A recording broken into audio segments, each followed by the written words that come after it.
Students, welcome to online classes of Balaji Bal Vidya मंदिर। अभी हम लोग पढ़ने जा रहे हैं पार्ट 3 ऑफ डिटर्मिनेंट। इसमें हम लोग क्वेश्चन आंसर डिस्कस करेंगे। कुछ बेसिक और कुछ इंपॉर्टेंट क्वेश्चन मैंने 4 आपके लिए निकाले हैं। इजी क्वेश्चन है, ध्यान से देखिएगा। देखो हम लोग कैसे इन्हें सॉल्व करते हैं। अभी चलो ले लो पहला क्वेश्चन। प्रॉपर्टी नंबर 8 मैंने आपको बताया था कि पहले क्वेश्चन में यूज होगी। प्रॉपर्टी नंबर 8 क्या थी? प्रॉपर्टी नंबर पहले क्वेश्चन बता दो। देखो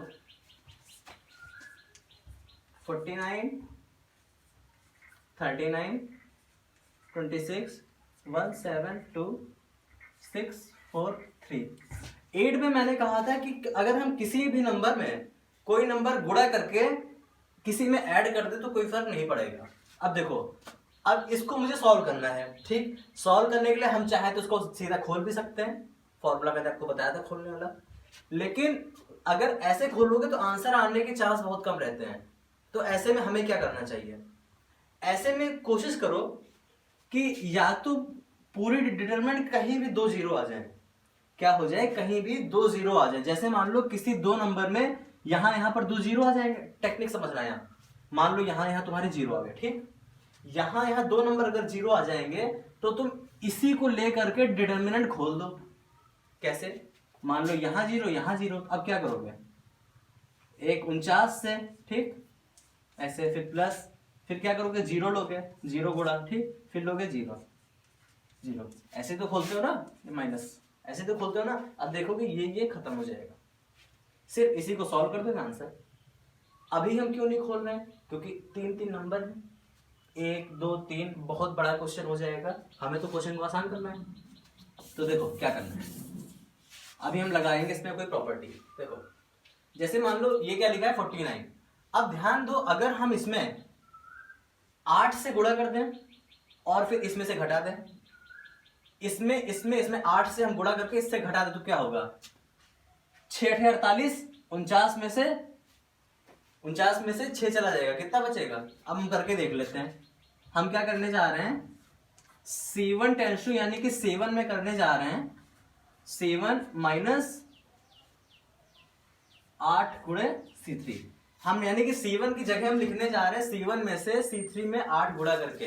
देखो कैसे, 49 है, 49 में घटा दो, इसमें 8 गुणा करके, 8 गुणे से। प्रॉपर्टी नंबर 8 मैंने बताई थी, अगर ना देखो तो वीडियो देख लो। 39 यानी कि 4 लिखा है, 8 इंटू 4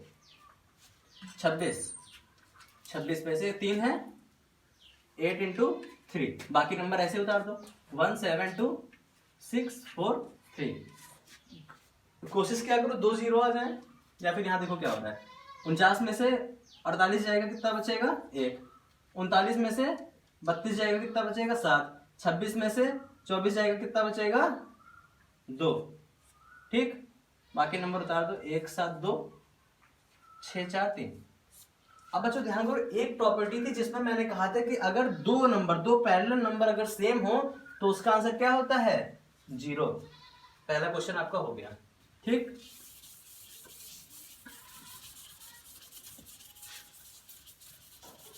जल्दी से देखो दूसरा क्वेश्चन, ध्यान देना। एक लाइन हमारी सेम है, 1 1 1। अगर कोई एक लाइन हमको ऐसी ही मिल जाए जिसमें एक नंबर और सेम हो, यानी कि इन दोनों में से किसी एक को हम 1 1 1 1 1 1 अगर हम बना दें तो क्या होगा? 2 नंबर सेम हो जाएंगे, 2 लाइनें सेम हो जाएंगी और हमारा आंसर 0 आ जाएगा, यानी कि आंसर सॉल्व हो जाएगा। तो देखो हम क्या कर सकते हैं इसमें। एक काम करो, इसमें क्या करो कि इसको जोड़ दो, एक ऑपरेशन लगाओ। टेंशन मत लेना, धीरे धीरे सीख जाओगे। C3 की जगह पर क्या करो? C2 plus C3। देखो कैसे, तो C3 की जगह लिखना है तो ये दोनों ऐसे उतार दो। 1 1 1 A B C। C3 की जगह क्या करो? इन दोनों को ऐड कर दो, यानी कि A और B प्लस C को ऐड कर दो। कितना हो जाएगा? A plus B plus C। इसकी जगह क्या कर दो?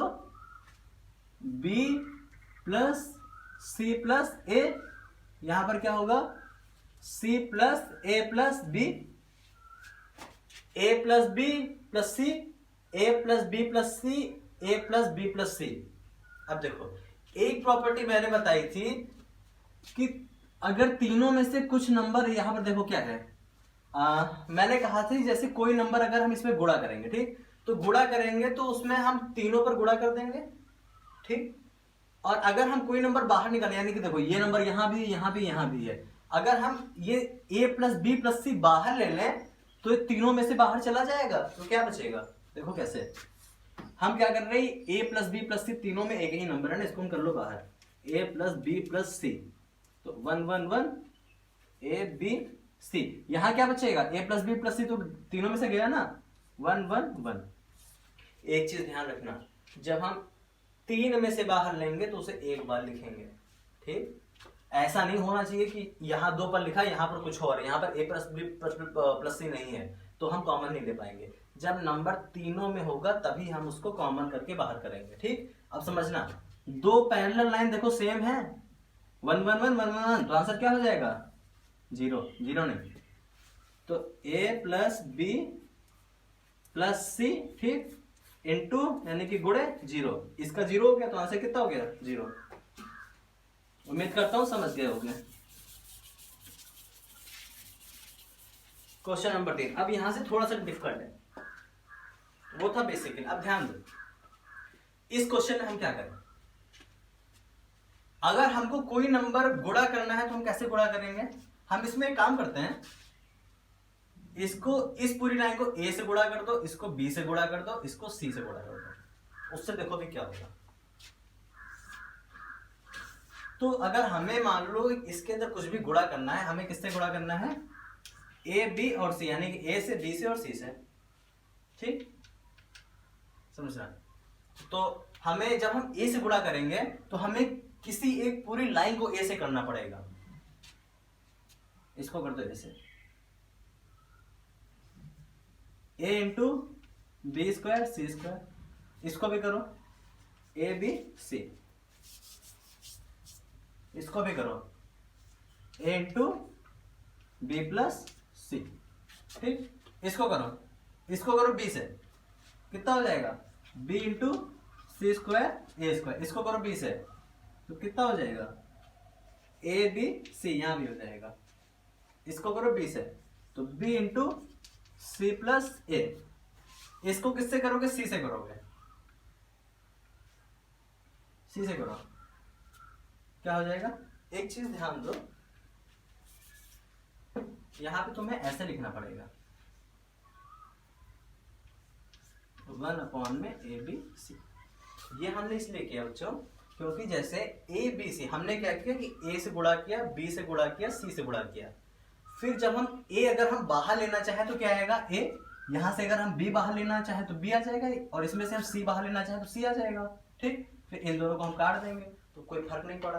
अगर हम बिना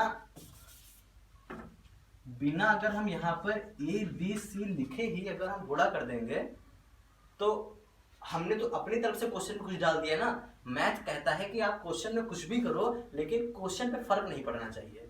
तो अगर हमने नीचे लिख दिया और 3 गुणा कर दिया, अब फर्क नहीं पड़ेगा क्योंकि जैसे ही तीनों बाहर लोगे ए बी सी कट जाएगा, क्वेश्चन हमारा वैसे का वैसा ही हो जाएगा, समझे। उसी से गुणा करो, A square B square A B C into A plus B. अब क्या हो सकता है, अब ध्यान देना, ए बी सी, इसमें देखो ए बी सी क्या हमको मिल रहा है बाहर, ये तो देखो ए बी सी है, तीनों में से क्या करो ए बी सी बाहर ले लो, ए बी सी हमने इसमें से पूरा बाहर ले लिया, ठीक, गुणा। अच्छा एक ध्यान दो, ए बी सी यहां भी है, ए बी सी यहां भी है, ए बी सी यहां भी है, तो तीनों में से देखो ए बी सी हमको बाहर मिल जाएगा। ध्यान देना, एक ए बी सी हमको यहां से मिल गया, ये तो पूरा का पूरा हमने ए बी सी बाहर ले लिया ना, तीनों में से हमने बाहर ले लिया, A B C A B C A B C, एक ए बी सी हमको और बाहर मिल जाएगा और एक इसके नीचे था ए बी सी, ठीक। अब देखो यहां पर क्या बचेगा, ए बी सी गया तो कितना बचा, खाली एक गया, एक बी गया, एक सी गया, बी और सी बचा। यहां पर कितना बचा, सी ए, यहां पर कितना बचा, ए और बी, यहां पर 1 1 1, यहां पे गुणा कर दो कितना बचेगा, ए बी प्लस ए सी, यहां पे कितना, बी सी प्लस बी, यहां पे कितना, सी ए प्लस सी बी, कितना बचेगा, सी ए प्लस सी बी। अब एक चीज और ध्यान दो, देखो A B A C B C.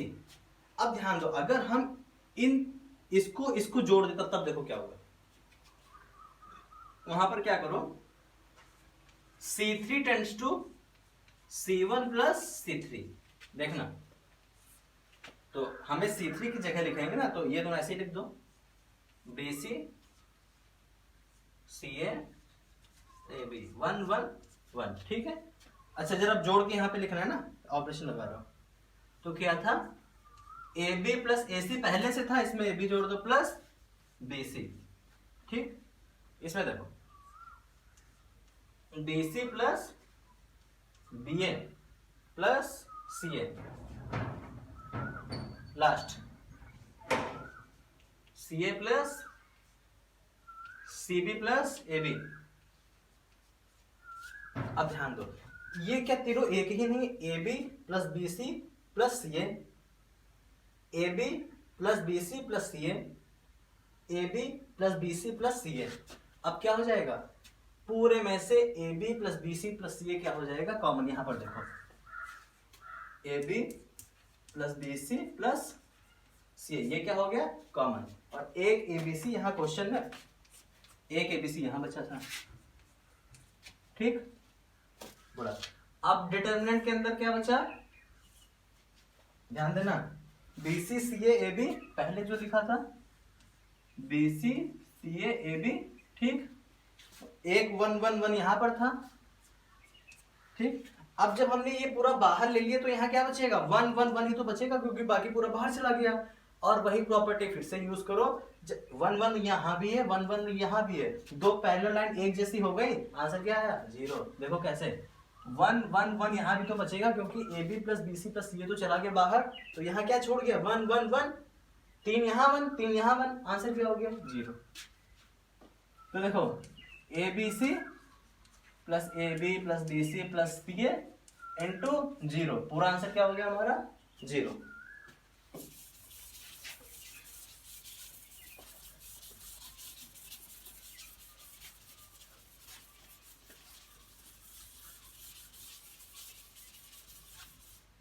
अब देखो last question, x plus 1 x plus 2 x plus a, ठीक क्वेश्चन। अब जरा दिमाग लगाओ, इसमें मैं एक चीज लिखना भूल गया, इसमें क्वेश्चन में दिया गया है, कहा है ABC are in AP। APGP आपने जरूर पढ़ा 11th में। अगर 3 नंबर AP में होते हैं तो क्या होता है, पहला और तीसरा नंबर जो होता है A plus C is equal to 2B, ये होता है कि नहीं होता है। अगर आपने AP पढ़ा है तो आपको याद होगा, ना पढ़ा हो तो याद कर लो। जब 3 नंबर AP में होते हैं तो हम क्या लिखते हैं, A plus C is equal to 2B। तो यहां से क्या हो जाएगा, A plus C minus 2B is equal to 0। अब सॉल्व करो इसको, ठीक। अच्छा अब दिमाग लगाओ, इसमें क्या हो सकता है, बहुत ही फंसा क्वेश्चन है, लेकिन अब कुछ इस तरीके से हमें इसमें जोड़ काट करनी पड़ेगी कि हमारा आंसर है। तो अब हम लोग तो लगाते हैं बराबर, तो हमें तो दिमाग में, लेकिन आपको ध्यान देना पड़ेगा, ठीक है। देखो कैसे करोगे, मैं बता रहा हूं, यहां पर 1 है, यहां पर 3 है, 3 और 1 कितना हो जाएगा, 4, 2 है 4 है, कितना हो जाएगा, 4 2 कितना हो जाएगा, 6। अगर यहाँ हम दोनों को जोड़ देते हैं, ठीक, और छोड़ो तो हाँ एक चीज और याद रखना, मैंने क्या कहा था कि कम से कम अगर 2 0 आ जाए एक साथ तो वही वाली लाइन लेकर के खोल भी देना, है ना। तो और सुनो, हम ऐसा क्यों ना करते कि इन दो को अगर हम दे जोड़, 4 2 6 3 1 4, ठीक, और इसको हम 2 से कर दे गुणा और इसमें से घटा दे। ध्यान से देखना, बहुत जरूरी ऑपरेशन करना है। हम क्या करने जा रहे हैं, R1 रो 1 की जगह पे हम क्या लिखने जा रहे हैं, इसको हम जोड़ रहे हैं, R1 प्लस R3 को हम जोड़ रहे हैं और माइनस करेंगे इसको 2 से गुणा करके, 2 इंटू R2। देखो वो ऑपरेशन याद करो, अब समझ जाओगे मैं क्या करने जा रहा हूं। खींचो लाइन। हम इसमें क्या करेंगे, इसको इसको जोड़ेंगे। तो जरा ये दो नंबर जोड़ो, क्या हो जाएगा, x प्लस वन, यहां पर लिखो ना क्या करना, x plus one plus x plus three, समझे। इसमें माइनस क्या करोगे, 2 इंटू R2, यानी कि इस नंबर को 2 से गुणा करके। 2 इंटू R2 क्या है, x प्लस 2, ठीक। अब ये पहले एक नंबर देख लो, बाकी सब खुद ही पता चल जाएगा। कितना हो जाएगा, x और x, 2x, 1 और 3, 4, माइनस का 2x और माइनस का कितना हो जाएगा, 4। देखो 2x से 2x गया, 4 से 4 गया, कितना बचा, 0। तो समझना क्या होगा, मैंने ये ऑपरेशन इसलिए किया क्योंकि जब इन दोनों को हम जोड़ देंगे और इसको 2 से गुणा करके घटा देंगे तो यहां हमारा क्या बचेगा, 0, ठीक। वही यहां भी देखो, इन दो को जब हम जोड़ देंगे तो x प्लस 2 और x प्लस 4, कितना घटा देंगे, इसको 2 से गुणा करके घटा दो। कैसे घटा दो, इसको 2 से गुणा करके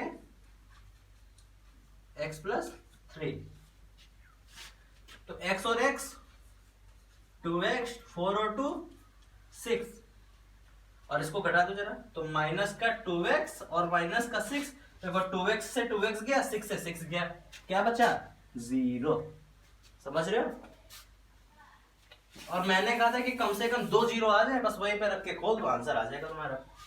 अच्छा, तो वहां पे क्या लिखोगे, इन दो को जोड़ दो,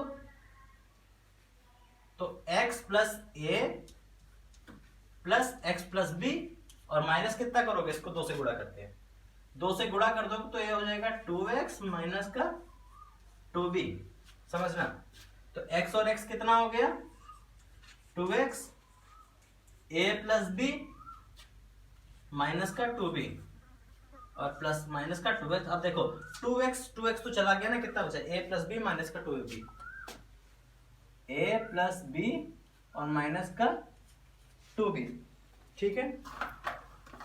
हाँ, अब बाकी नंबर पूरा वैसे उतार दो, x plus 2, x plus 3, x plus 3, x plus 4, x plus b, x plus 6।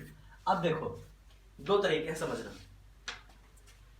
2 0 आ गए, क्या हम ये पूरी रो पकड़ के अब अगर हम खोल दें तो हमारा काम आसान हो जाएगा। देखो कैसे, 0 को पकड़ा यानी कि ये गया, इन दोनों पे गुणा करके यहां लिख देना, ठीक, माइनस दूसरा 0।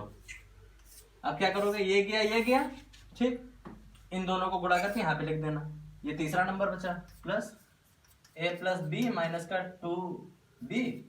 अब क्या करोगे, ये दोनों गए, इन चारों गुणा करके यहां पर लिख दो, उसको सॉल्व करोगे, आंसर आ जाएगा। आंसर जब सॉल्व करोगे 0 आएगा। देखो कैसे, मैं खुद ही बता देता हूं। फिलहाल तो ये सब करने की जरूरत नहीं है, मैंने बता दिया कि आने वाले क्वेश्चंस पे कैसे करना है आपको, क्योंकि इसमें देखो दिया गया था कि a b c r in AP, यानी कि a plus C equal to 2b, a plus C minus का 2b इक्वल टू 0। यहाँ पर क्या है, a प्लस बी माइनस का 2b, यही तो आया ना, समझना। तो क्या हो गया, 0 0 0, कैसे, क्योंकि a प्लस बी माइनस का 2b, a plus B minus का 2b किसके बराबर है, 0 के बराबर, तो हमने यहाँ क्या रख दिया, 0। बाकी नंबर ऐसे उतार दो, x plus 2, x plus 3, x plus 3, x plus 4, x plus b, x plus c। तो देखो मैंने कहा था कि कोई भी अगर पूरी लाइन में 0 है तो हमारा आंसर कितना आएगा, 0। कोई भी लाइन में 0 तो हमारा आंसर कितना आएगा, 0। अरे खोल के देखो ना, इसको पकड़ के खोल दो, तो 0 इंटू ये दो नंबर माइनस 0 इंटू ये दो नंबर प्लस 0 इंटू नंबर, और किसी भी नंबर को गुणा करोगे तो 0 ही तो आंसर आएगा। किसी भी पूरी लाइन में अगर 0 है तो हमारा आंसर कितना आता है, 0। ओके, तो उम्मीद करता हूँ इतना समझ में आ गया होगा। इसके बाद अब आप वेट करिए, क्योंकि अब इससे भी ज्यादा हाईटेक क्वेश्चंस लेकर के आने जा रहे हैं, और उसके बाद फिर आप लोग के लिए हम एक वीडियो बनाएंगे जो IIT लेवल की होगी। तो बने रहिए ऐसे कुछ क्वेश्चंस के लिए हमारे साथ, और वेट फॉर पार्ट 4। तब तक के लिए हम कुछ और भी चैप्टर्स पर आपके लिए वीडियो बहुत ही जल्द लेकर के आने वाले हैं। Thank you very much.